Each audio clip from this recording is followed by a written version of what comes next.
আপুনিও আকাশ চুব পাৰিব, মাথো সম্পূৰ্ণকৈ চাব লাগিব আমাৰ এই বিশেষ প্ৰতিবেদন। হতাশগ্ৰস্ত জীৱনত কিদৰে পায় সফলতাৰ বাট, সফলতাৰ বাটত কিদৰে মুকলি হয় আনন্দৰ দুৱাৰ। কেইটামান উদাহৰণে সলাব পাৰে আপোনাৰো জীৱন। কেনেদৰে ভাঙিল মঞ্জুৰুল হক ছফিজুল আহমেদৰ দৰিদ্ৰতাৰ পাৰ, সম্পূৰ্ণকৈ চাব এই প্ৰতিবেদন।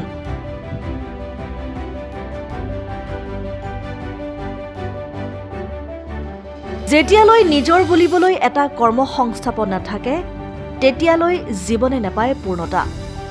এটা কৰ্মসংস্থাপনৰ অভাৱত আজিৰ প্ৰজন্মই প্ৰতিদিনেই নিজকে ধ্বংস কৰিছে। ঘৰুৱা চিন্তা, নিজৰ চিন্তাই খুলি খুলি খাইছে আজিৰ একাংশক। দৰিদ্ৰতাৰ বাবেও বহু লোকে নিজকে সংস্থাপিত কৰি ৰখাত ব্যৰ্থ হৈছে। আত্মনিৰ্ভৰশীল হ'ব খুজিও নাপায় কোনো আত্মনিৰ্ভৰশীলতাৰ পথ। যি অভাৱ অনাটনে এক প্ৰকাৰ হীনমন্যতাত ভোগায় প্ৰতিজন লোকক। আজিৰ বহু লোক ধনৰ অভাৱৰ বাবে আত্মনিৰ্ভৰশীলতাৰ সপোন দেখা বন্ধ কৰি দিয়ে। কিন্তু সপোন দেখা বন্ধ কৰিলেই জানো দূৰ হ'ব সকলো সমস্যা। কেনেদৰে অভাৱ অনাটনৰ মাজেৰে কৰ্মসংস্থাপনৰ দুৱাৰদলিত নিজকে থিয় কৰাই বাছি ল'ব লাগিব স্বাৱলম্বিতাৰ পথ।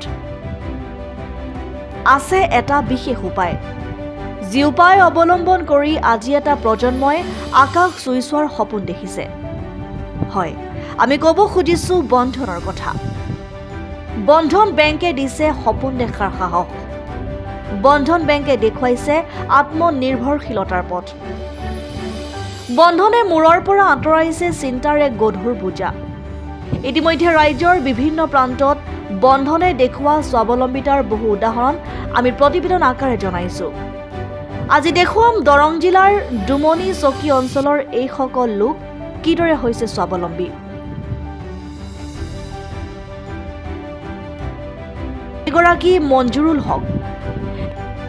এসময়ত দৰিদ্ৰতাৰে জীৱন কটোৱা মঞ্জুৰুলৰ পৰিয়াল এতিয়া স্বাৱলম্বী। কেইবছৰমান পূৰ্বে ডুমনি চকী বন্ধন বেংকিং ইউনিটৰ পৰা 30,000 টকাৰ ঋণ লৈ আৰম্ভ কৰা এটা ব্যৱসায় এতিয়া ৰূপান্তৰ হ'ল 3টা ব্যৱসায়লৈ। প্ৰথমে সাধাৰণ কস্মেটিক দোকান, তাৰ পিছত লোনৰ পৰিমাণ বৃদ্ধি কৰি আৰম্ভ কৰিলে এখন কাপোৰৰ দোকান, ব্যৱহাৰ্য অত্যাৱশ্যকীয় সামগ্ৰী, বনালে অট্টালিকাও।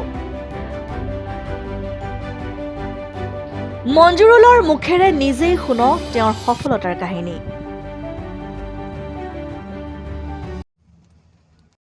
হয়, আপোনাৰ নামটো জনাব। মোৰ নাম মহম্মদ মঞ্জুৰুল হক।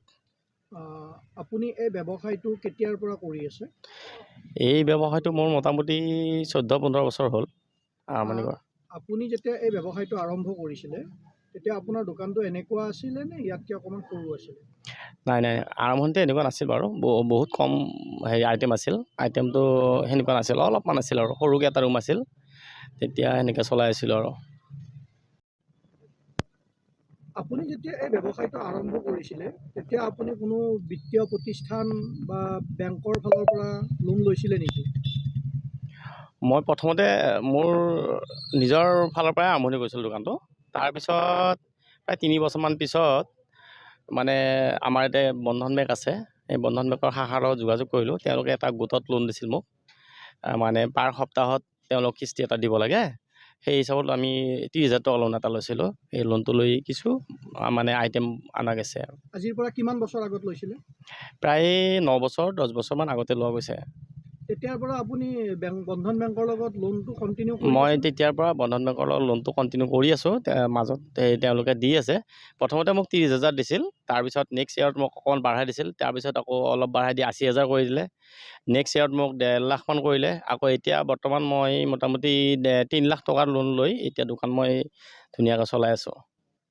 আপুনি কি ক'ব আমাৰ দৰ্শকক, ব্ৰেকিং 24 আছামৰ দৰ্শকসকলক আপুনি কি ক'ব বিচাৰে যে মানুহে বৰ্তমান নিবনুৱা সমস্যাত ভোগ কৰি আছে, যিবিলাক দৰ্শক আছে আৰু আমাৰ যিখিনি মানুহে আমাৰ চাই আছে ব্ৰেকিং 24 আছাম নিউজ, তো তেখেতসকলক আপুনি কি আহ্বান জনাব? মই মানে চবকে স্বাৱলম্বী হোৱাটোৱে বিচাৰোঁ।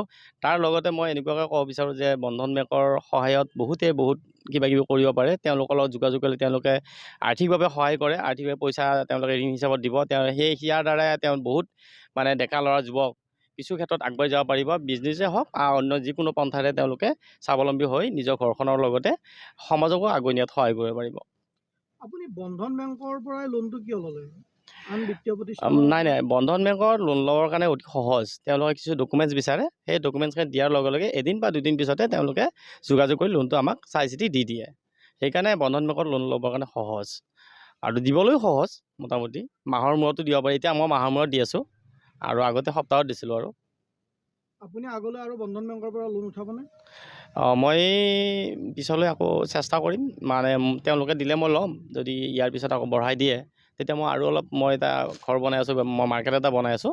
সেই মাৰ্কেটত যদি মানে অলপ লোন বেছিকৈ দিয়ে তেতিয়া মই মাৰ্কেটটো ধুনীয়াকৈ বনাই মই ইয়াতকৈ আৰু ধুনীয়াকৈ দোকানখন সজাই মানে মই নিজকে বনাবলৈ চেষ্টা কৰিম। আৰু এইজন ছফিজুল আহমেদ।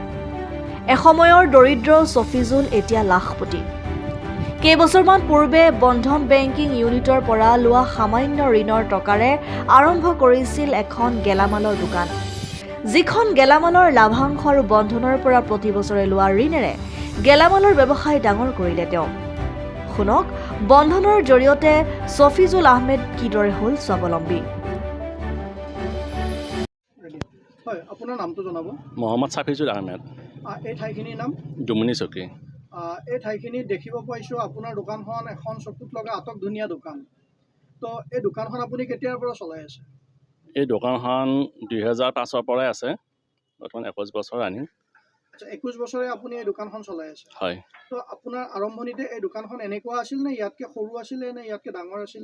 তেতিয়া বাৰু সৰুৱে আছিল, এতিয়া কিছু উন্নত হৈছে। আপুনি এই দোকানখনত যেতিয়া আপুনি উন্নত কৰিছে, যিখিনি ডেভেলপ কৰিছে, তাত মানে আপুনি কোনোবা বিত্তীয় প্ৰতিষ্ঠান বা তাৰ বেংকৰ পৰা লোন লৈছিলে নেকি? হয়, তেনেকুৱা লোন সৰুকৈ লোৱা গৈছিল আগতে, আৰু এতিয়া আকৌ নতুনকৈ লৈছোঁ। ক'ৰ পৰা লৈছিলে লোন? এইটো আমাৰ ডুমনি চকী বন্ধন বেংকৰ পৰা। বন্ধন বেংকৰ পৰা? হয়। আচ্ছা, বন্ধন বেংকৰ পৰা আপুনি প্ৰথম কিমান লোন লৈছিলে? আগতে 1.5 লাখ লৈছিলোঁ আৰু এতিয়াও 1.5 লাখ লৈছোঁ। আগতেও 1.5 লাখ লৈছিলে, এতিয়াও 1.5 লাখ টকা লোন চলি আছে? চলি আছে বৰ্তমান। তো 1.5 লাখ টকা লোন লৈ কিনে আপুনি বিজনেছতে ব্যৱহাৰ কৰিছে? হয়, বিজনেছত ব্যৱহাৰ কৰিছোঁ। বিজনেছটো ডেভেলপ কৰিছে? হয়। আপুনি বন্ধন বেংকৰ পৰা লোন কিয় ল'লে? বন্ধন বেংকৰ এইটো কাৰণে লোন ল'লোঁ, ইয়াতে যিহেতু সুতৰ হাৰটো কম আৰু সহজতে লোনটো হয়, কাকো এটকাও ঘোচ দিব নালাগে, সেইটো কাৰণে ইয়াৰ পৰা ল'লোঁ আৰু এনেকৈ লৈ যাম বাৰু। আৰু এইদৰেই এসময়ত দৰিদ্ৰতাৰ জীৱন কটোৱা মঞ্জুৰুল হক আৰু ছফিজুলৰ ভাঙিল দৰিদ্ৰতাৰ পাৰ। বন্ধনৰ সহায়ৰ হাতে মাত্ৰ কেইবছৰমানৰ ভিতৰতে সলাই পেলালে দুয়োৰে জীৱন।